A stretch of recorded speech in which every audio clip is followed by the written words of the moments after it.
Hello aspirants. आज के video में हम पढ़ेंगे 16 नवंबर 2022 के करंट अफेयर्स।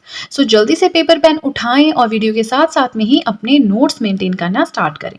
आज हम टोटल 17 पॉइंट्स डिस्कस करेंगे। वीडियो थोड़ा लंबा हो सकता है, पेशेंस बना के रखें, आपके बेटरमेंट के लिए ही सारे पॉइंट्स हैं। फर्स्ट न्यूज है 17 G20 समिट। अब G20 क्या है वो तो हम बाद में डिस्कस करेंगे, बट पहले आप ये समझ लीजिए कि इस साल 17वां एडिशन हुआ है G20 समिट, मतलब G20 मीटिंग का। कहाँ पे हुआ है? बाली, इंडोनेशिया में हुआ है। थीम क्या रहा इस बार 2022 का? Recover together, recover stronger. अब देखिए, ये तो होगी 17 G20 समिट के बाद। अब 18 G20 समिट की बात करें, जो कि अगले साल होगा 2023 में, तो इसको कौन सी लोकेशन में ये होगा, मतलब कौन सी जगह में होगा? तो ये न्यू दिल्ली में होगा, इंडिया में। चलिए, 18वां G20 समिट 2023 में न्यू दिल्ली, इंडिया में होगा। अब 17 G20 समिट की बात करें, जो कि बाली, इंडोनेशिया में हुआ, उसमें 3 वर्किंग सेशंस रहे, मतलब 3 मेन टॉपिक्स पे बात की गई। कौन कौन से थे वो topics? Food and energy security, first session इसके ऊपर हुआ, सेकंड सेशन हेल्थ के ऊपर हुआ, and third session digital transformation के ऊपर हुआ। चलिए, ये तो हमने सब कुछ पढ़ लिया। अब हम जानेंगे कि G20 एक्चुअल में है क्या। वैसे देखिए, मैं पहले भी इसे एक बार डिस्कस कर चुकी हूँ आप लोगों के साथ, बट फिर बाद में कमेंट्स आने लग जाते हैं कि मैम आपने ये नहीं डिस्कस किया, आपने वो नहीं डिस्कस किया। तो देखिए, जो चीज एक बार डिस्कस हो चुकी है उसे दूसरी बार डिस्कस करने का कोई मतलब नहीं रहता।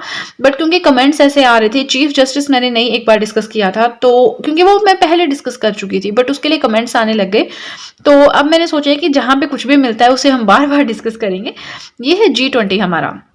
G20 है क्या? ग्रुप ऑफ 20, मतलब 20 कंट्रीज का जो है एक ग्रुप है, बट एक्चुअल में इसमें 20 कंट्रीज नहीं है। क्या है वो देखते हैं। ग्रुप ऑफ 20 है which comprises 19 countries plus EU। EU क्या है? European union. यूरोपियन यूनियन अपने आप में एक ग्रुप है नंबर ऑफ कंट्रीज का, जो भी यूरोप की कंट्रीज हैं वो इसमें है कुछ नहीं, जो भी है। तो ये एक ग्रुप है खुद में यूरोप की कंट्रीज का। तो G20 में क्या आ गया? 19 कंट्रीज आ गए प्लस यूरोपियन यूनियन आ गया, जो खुद में एक ग्रुप है नंबर ऑफ कंट्रीज का। नाउ मेजर इश्यूज, अब इसमें डिस्कस क्या करते हैं? तो जो मेजर इश्यूज है इंटरनेशनल लेवल के, वो यहाँ पे इशू डिस्कस किए जाते हैं। तो मेनली एड्रेस किए जाते हैं financial stability and sustainable development. Sustainable development क्या होता है कि जो भी फॉसिल फ्यूल्स है, जो भी रिसोर्सेज हमारे पास अवेलेबल है, अगर अबंडेंस में है, इसका मतलब ये नहीं कि हम उन्हें यूज करते चलें। सस्टेनेबल डेवलपमेंट का मतलब होता है कि जितना आप कम से कम उन्हें यूज करें उतना अच्छा, क्योंकि इन फ्यूचर जो हमारी फ्यूचर जनरेशन है उनके लिए भी हमें इन रिसोर्सेज को छोड़ के जाना है, ऐसा नहीं अपने आप ही यूज करना है। समझ रहे हैं? बहुत ध्यान से इन रिसोर्सेज को यूज करना है, वो होता है सस्टेनेबल डेवलपमेंट। फाइनेंशियल स्टेबिलिटी, ये आप समझते हैं, मुझे नहीं लगता समझाने की जरूरत है कि फाइनेंशियल लेवल पे स्टेबिलिटी होनी चाहिए। ऐसा नहीं कि एकदम लोगों में पैसे की सर्कुलेशन बहुत हो गई, या एकदम गरीब हो गए, एकदम अमीर हो गए। स्टेबिलिटी होनी चाहिए इकोनॉमी में, ठीक है। नेक्स्ट आता है फॉर्मेशन, वेरी इंपॉर्टेंट। G20 की फॉर्मेशन कब हुई है? 1999 में हुई है। कोई भी ऑर्गेनाइजेशन पढ़ें तो ये जरूर जाने कि क्या इंडिया उसका मेंबर है या नहीं है। तो yes, India is the member of G20 group, right. Now chairman कौन है G20 के? Joko Widodo. बिल्कुल रट लो, इसको याद कर लो, वेरी इंपॉर्टेंट। नाउ मेंबर्स, अब मेंबर्स तो देखिए आप याद नहीं कर सकते, आप एक नजर मार सकते हैं, ठीक है। उसके बाद अगर पेपर में मेंबर से क्वेश्चन आ जाता है that which of the following is not the member of G20, तो वहां पे थोड़ा आपको गेस मार्क करना पड़ेगा।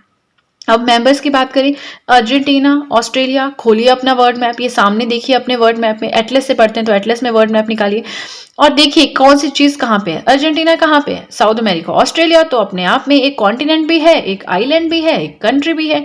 Brazil, Canada, China, France, Germany, India, Indonesia, Italy, Japan, Mexico, south Korea, Saudi Arabia, south Africa, Russia, Turkey, UK, US and European union.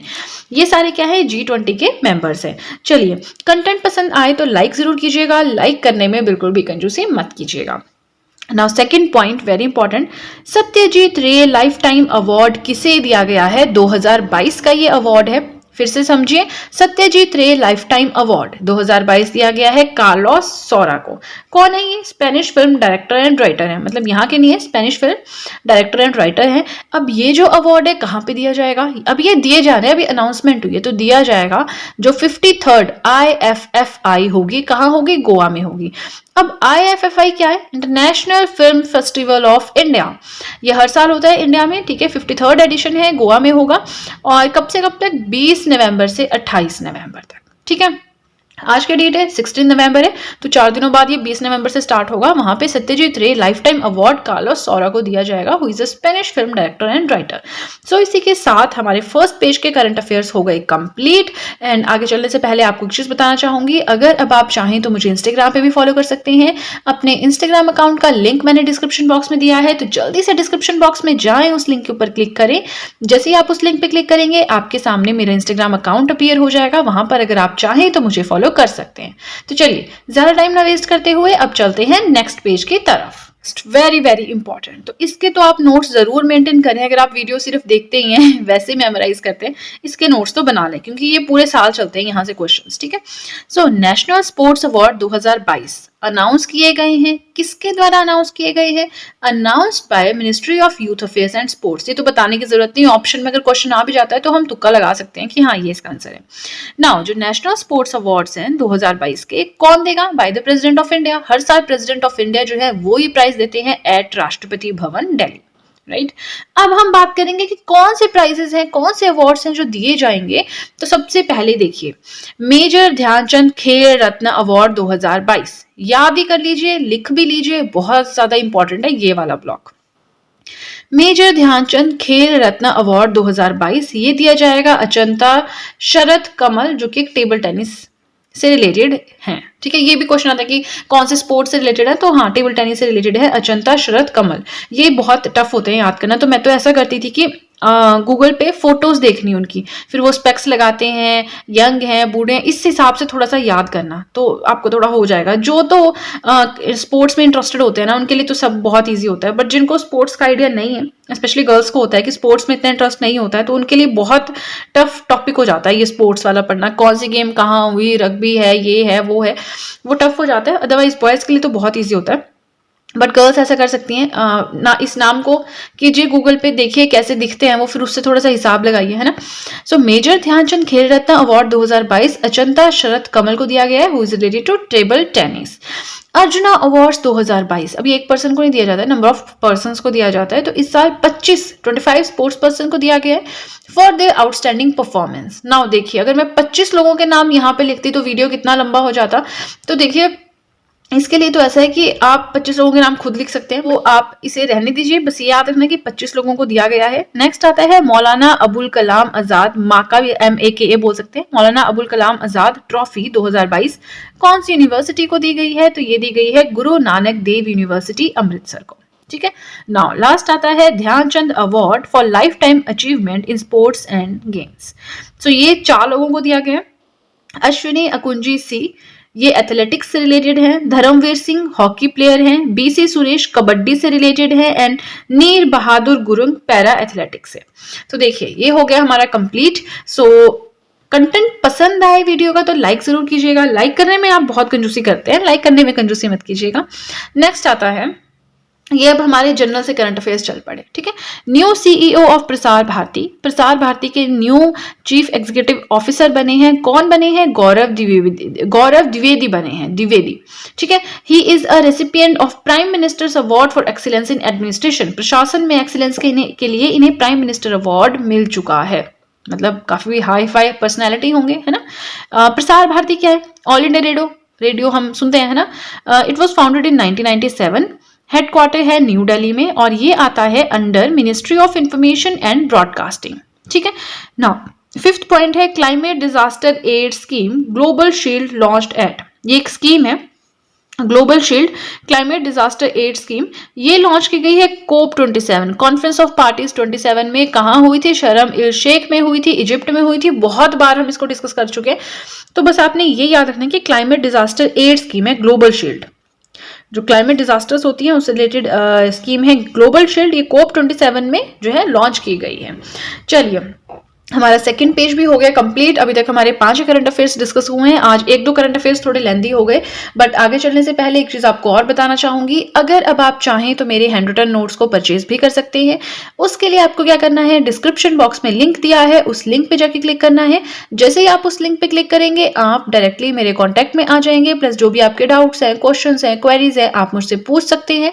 And believe me बहुत ही ज्यादा affordable rate पे आपको नोट्स मिल जाएंगे, तो ऐसा कोई इशू नहीं है। क्योंकि देखिए मैं आपको नोट्स उन्हीं के प्रोवाइड करवाती हूँ जो मैं यूट्यूब चैनल पे पढ़ाती हूँ। ठीक है, तो आपको एक तरह से वीडियोस भी मिल रही हैं फ्री ऑफ कॉस्ट यूट्यूब पे, एंड आपको नोट्स भी मिल रहे हैं। तो कहीं भी आपको नोट्स में कोई चीज़ समझ नहीं आ रही है, आप वीडियोस पे जाके आराम से देख सकते हैं। तो प्रॉपर कोर्स आपको मिल रहा है। प्लस मेरा आपको सजेशन यही है कि अपने नोट्स अपने आप बनाएं। बट इन केस आप कॉलेज जा रहे हैं, जॉब कर रहे हैं, टाइम नहीं है ये सब करने का, तो उस केस में it would be better if you purchase my hand written notes plus videos देखें और साथ में आपका बढ़िया काम हो जाएगा। तो चलिए ज्यादा टाइम ना वेस्ट करते हुए अब चलते हैं नेक्स्ट पेज की तरफ। अब ये चल पड़े हमारे डेली वाले करंट अफेयर्स। तो 6th पॉइंट आता है मोस्ट वैल्यूएबल टीम ऑफ 2022। 2022 की सबसे ज्यादा वैल्यूएबल टीम कौन मानी गई है? ठीक है, T20 वर्ल्ड कप की बात करें तो विराट कोहली एंड सूर्य कुमार यादव। ये क्वेश्चन आ सकता है, स्पोर्ट्स टाइम से काफी इंपॉर्टेंट है। Captain of T20 world cup team कौन थे? इंग्लैंड के जो बटलर थे। चलिए 7th पॉइंट देखते हैं, no money for terror conference. ये कॉन्फ्रेंस हुई थी नो मनी फॉर टेरर, कहाँ हुई है? इंडिया में हुई है। अब थोड़ा सा और जान लेते हैं इंडिया में और कौन कौन सी कॉन्फ्रेंसेस हुई थी। इंटरपोल की हुई थी, यूएन काउंटर टेररिज्म कमेटी की जो मीटिंग है वो भी इंडिया में हुई थी। अब ये जो कॉन्फ्रेंस है किसने कंडक्ट करवाई है? By ministry of home affairs, very important. Now कितनी कंट्रीज इसमें पार्टिसिपेट करेंगी? 75 countries will participate in it. Aim क्या है? To combat the financing of terrorism, जो टेररिज्म को फाइनेंस करते हैं उसको थोड़ा रोकना है ना, कॉम्बैट करना उस चीज को।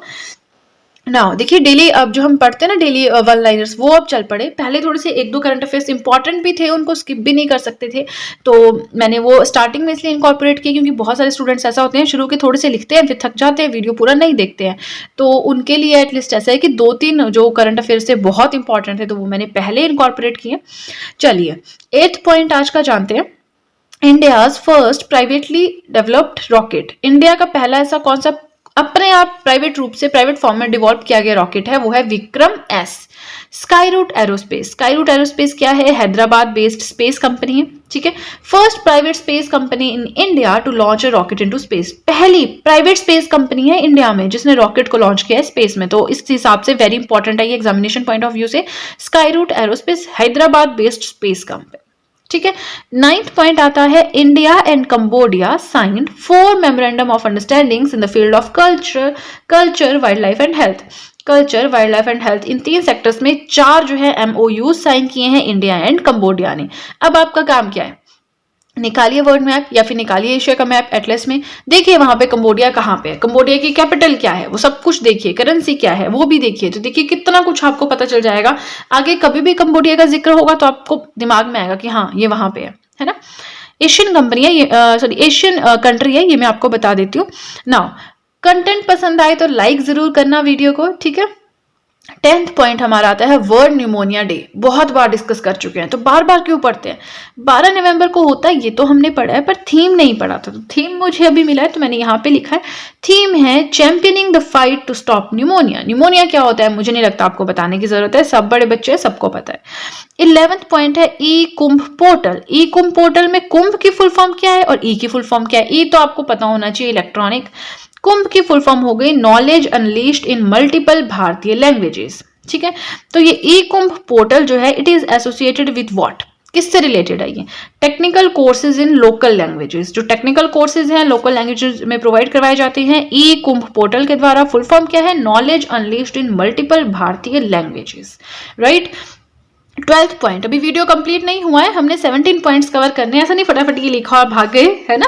तो चलिए 12th पॉइंट है year declared as the ASEAN India friendship year. ASEAN India friendship year को कौन सा ईयर जो है इसको डिक्लेयर किया गया है ऐसा? तो वो है 2022। क्यों किया गया है? To commemorate 30 years of partnership. 30 साल से साथ में, तो बस उसी की यादगार में ये ईयर सेलिब्रेट किया जा रहा है। आसियान क्या है? Association of south east Asian Nations. कब बना? क्या इंडिया इसका मेंबर है? क्या ये है वो है? सब कुछ मैं आसियान के बारे में पहले पढ़ा चुकी हूँ। तो आज भी अगर मैं इसको पढ़ाती तब तो वीडियो बहुत ज्यादा लंबा हो जाता। मैं कोशिश कर रही हूँ जल्दी जल्दी वीडियो को रैप अप करूँ, क्योंकि मुझे कमेंट्स आते हैं कि मैम इतना लंबा वीडियो मत रखिए, फिर हमसे पढ़ा नहीं जाता।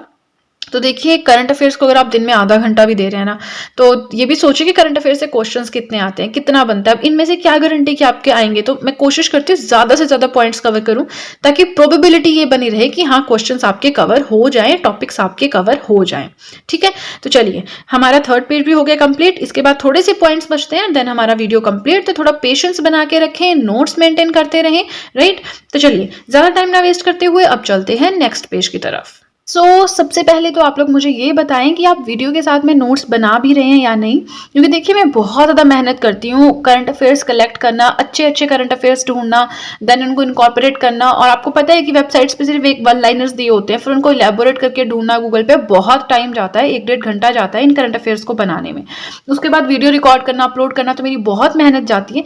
तो मैं इसलिए आप लोगों से चाहती हूँ कि आप लोग इस मेहनत का फ़ायदा उठाएँ। अगर आपको इवन एट अ प्लेटफॉर्म, अगर आपको सब कुछ मिल रहा है ना, एक जगह पे सब कुछ मिल रहा है, तो आप उसको ग्रैब करें। ठीक है, तो आप ये चीज मुझे जरूर बताएं कमेंट सेक्शन में, नोट्स बना रहे हैं या नहीं। फाइन, अब पढ़ते हैं हम 13th पॉइंट क्या है। India held a economic financial partnership with, India ने एक इकोनॉमिक फाइनेंशियल पार्टनरशिप की है, किसके साथ की है? यूएसए के साथ की है। मतलब ये एक मीटिंग थी, तो ये 9th मिनिस्ट्रियल मीटिंग थी। किस किस के बीच में हुई है इकोनॉमिक फाइनेंशियल पार्टनरशिप? इंडिया और यूएसए के बीच में। ये इंडिया को किसने रिप्रेजेंट किया, यूएसए को किसने रिप्रेजेंट किया, ये भी क्वेश्चन आता है। तो इंडिया की तरफ से union ministry for finance and corporate affairs थे, एंड यूएसए की तरफ से थे ट्रेजरी सेक्रेटरी। ठीक है, चलिए अब पढ़ते हैं आज का 14th point. Women's rugby world cup won by, women's का रग्बी वर्ल्ड कप किसने जीता है? न्यूजीलैंड ने जीता है, बाय डिफीटिंग इंग्लैंड। इंग्लैंड को हराया और न्यूजीलैंड जीत गया। तो ये क्वेश्चन आते हैं वुमेन्स रग्बी वर्ल्ड कप। ठीक है, न्यूजीलैंड जीता है। 15 पॉइंट है, brand ambassador for Navi technologies. Navi technologies के ब्रांड एम्बेसडर कौन बने हैं? एमएस धोनी बने हैं। ठीक है, नवी टेक्नोलॉजीज के बारे में ऐसे जानने वाला कुछ नहीं, मुझे इंपॉर्टेंट लगा तो मैंने यहाँ नहीं लिखा है, बट आपने याद रखना है ब्रांड एम्बेसडर बने हैं नवी टेक्नोलॉजीज के एमएस धोनी, महेंद्र सिंह धोनी। ठीक है, चलिए अब 16 पॉइंट देखते हैं, पढ़ते हैं क्या लिखा है इसके बारे में। बट इसके बारे में डिस्कस करने से पहले आपको एक चीज और बताना चाहूंगी, मैं अपने चैनल पे history, polity, geography, economics, current affairs, हर एक सब्जेक्ट के हैंड रिटन नोट्स अपलोड करती हूँ। तो देखिए करंट अफेयर्स तो आप देख ही रहे हैं, बट अगर आप कोई भी सब्जेक्ट जो है थ्रू हैंड रिटन नोट्स पढ़ना चाहते हैं तो वो भी आप पढ़ सकते हैं। मैंने काफ़ी ज़्यादा सीरीज जो है कंप्लीट की है, काफ़ी ज़्यादा जो है अभी हम पढ़ भी रहे हैं साथ साथ में, तो हो जाता है, टाइम लग जाता है पढ़ते पढ़ते। बट आप चाहें तो ये सारे सब्जेक्ट्स यानी जनरल स्टडीज़ के सब्जेक्ट्स भी मेरे चैनल पे पढ़ सकते हैं। फाइन, 16 पॉइंट है, by Britain's king Charles III order of merit awarded to. ये ऑर्डर ऑफ मेरिट किसे दिया गया है? ब्रिटेन के किंग चार्ल्स III के द्वारा। तो ये दिया गया है वेंकी रामाकृष्णन को। ठीक है, in recognition of his distinguished service to science, science की फील्ड में बहुत अच्छी सर्विस रही है उनकी, तो उसी के रिगार्डिंग दिया गया है। और बहुत इंपॉर्टेंट बात, जिन्हें ये ऑर्डर ऑफ मेरिट दिया गया है ना ब्रिटेन के किंग चार्ल्स III के द्वारा, वेंकी रामाकृष्णन, इन्हें नोबेल प्राइज भी मिल चुका है इन केमिस्ट्री इन 2009। तो मतलब कितनी रिनाउंड पर्सनैलिटी होंगी, है ना। चलिए आज का last current affair, I know बहुत लंबी वीडियो हो गई है, थक गए होंगे आप लोग, बट ये भी देखिए कि कितने ज्यादा पॉइंट्स आपके कवर हो गए एक ही प्लेटफॉर्म पे। आपको मेरी तरह नहीं करना पड़ा कि मुझे डिफरेंट वेबसाइट्स पे जाना पड़ा, डिफरेंट एप्लीकेशंस पे करंट अफेयर्स पढ़ने पड़े, फिर नोट्स बनाने पड़े। आपको एक जगह पे सब कुछ मिल गया है। तो बिलीव मी 5 से 6 जगह से मैंने ये कंटेंट कलेक्ट किया है, जो भी मुझे अच्छे अच्छे बेस्ट पॉइंट्स लगे हैं। बहुत मेहनत की है, तो आप लोग भी थोड़ा साथ दें, सपोर्ट करें। नाउ आज का लास्ट करंट अफेयर है 16th Asian conference on diarrhoeal disease and nutrition held at. Diarrhoea आपको पता है क्या होता है ना, न्यूट्रिशन, ये सब बहुत बेसिक चीजें हैं। तो 16th यानी 16वां एडिशन हुआ है एशियन कॉन्फ्रेंस का on diarrhoeal disease and nutrition. कहाँ पे हुआ है? कोलकाता में हुआ है। कोलकाता कहाँ है? वेस्ट बंगाल में है, शॉर्ट फॉर्म रख लीजिए ASCODD। ठीक है, इसी के साथ हमारे आज के करंट अफेयर्स हो गए कंप्लीट। आई होप मैं आपको जो भी पढ़ाती हूँ आपको समझ में आता है। Let me know in the comment section कि आपको वीडियो कैसी लगी, आपने नोट्स बनाया नहीं बनाए। आज के लिए इतना ही। आई होप आपको वीडियो अच्छी लगी हो। अगर आपको वीडियो अच्छी लगी है तब तो आपको बहुत ही ज़्यादा अच्छे से पता है कि क्या करना है। जल्दी से कर दीजिए चैनल को सब्सक्राइब, बेल आइकन को कीजिए प्रेस, सो दैट मैं जैसे कोई वीडियो अपलोड करूँ सबसे पहले नोटिफिकेशन आपके पास पहुंचे। प्लस जो भी आपके फ्रेंड्स हैं जो गवर्नमेंट एग्जामिनेशंस के लिए प्रिपेयर कर रहे हैं, ठीक है, उनके साथ भी मेरे चैनल का लिंक जरूर शेयर करें, सो दैट इन हैंड रिटन नोट्स का उन्हें भी कुछ फायदा हो सके। तो चलिए आज के लिए इतना ही, मिलते हैं नेक्स्ट वीडियो में। So that's it guys and see you soon.